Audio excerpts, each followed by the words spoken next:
I'm Olivia.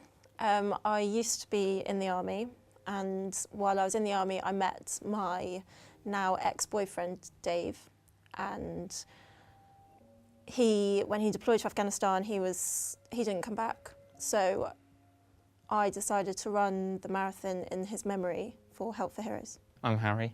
I joined the army in April 2012 when I was 16, and I joined the Royal Corps of Signals. I served for about just over 2.5 years and then got subsequently medically discharged for mental health problems. I found out that Dave had died on a Thursday evening, and I went to work the next day. And I remember my director coming in at midday, and I'd sent her a text saying that Dave had died, and she just came over and gave me this massive hug and said, "What are you doing? Go home." And I went home and I just sat with my mum. We lost Dave at the end of November in 2011, and the marathon obviously is April the following year, and I didn't decide to do the marathon. It didn't really occur to me that I could do it until end of January. So my training was pretty short, but I already ran. Short, yeah. But I think actually it helped me because I was quite dogged about it. I just did it. Mm-hmm.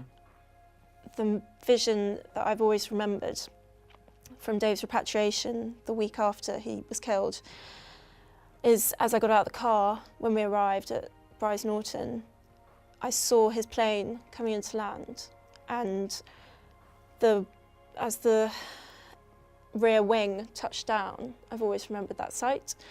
And when I was running, I'd look up at the sky and look for a plane.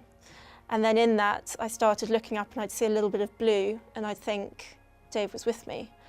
But it was an amazing feeling to cross the finish line. And even just the fundraising, I mean, everyone was so supportive. Mm-hmm. And knowing that what I was doing could help other people who were in a similar situation to myself, or even who it goes on a lot longer for, because if you come back with injuries or if you have physical or psychological injuries from the army, you've got to live with that.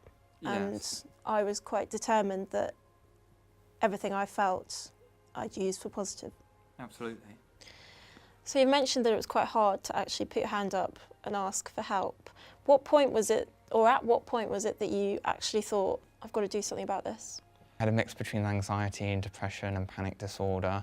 It was a bit of one day I was up, one day I was down. And that went on for 6-7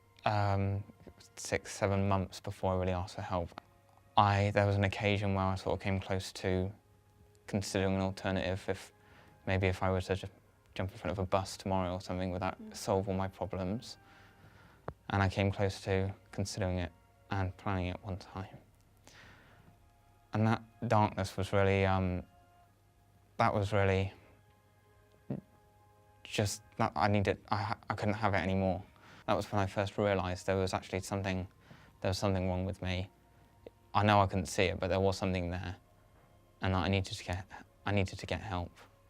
Do you think that there's a feeling amongst army, ex-military people that they don't have access to support? Do you think it's kind of one of those, you think, oh, that's for someone else? Absolutely, yes. It's always that misconception of think of what they've actually got, whether it's particularly mentally health, because they can't see it. And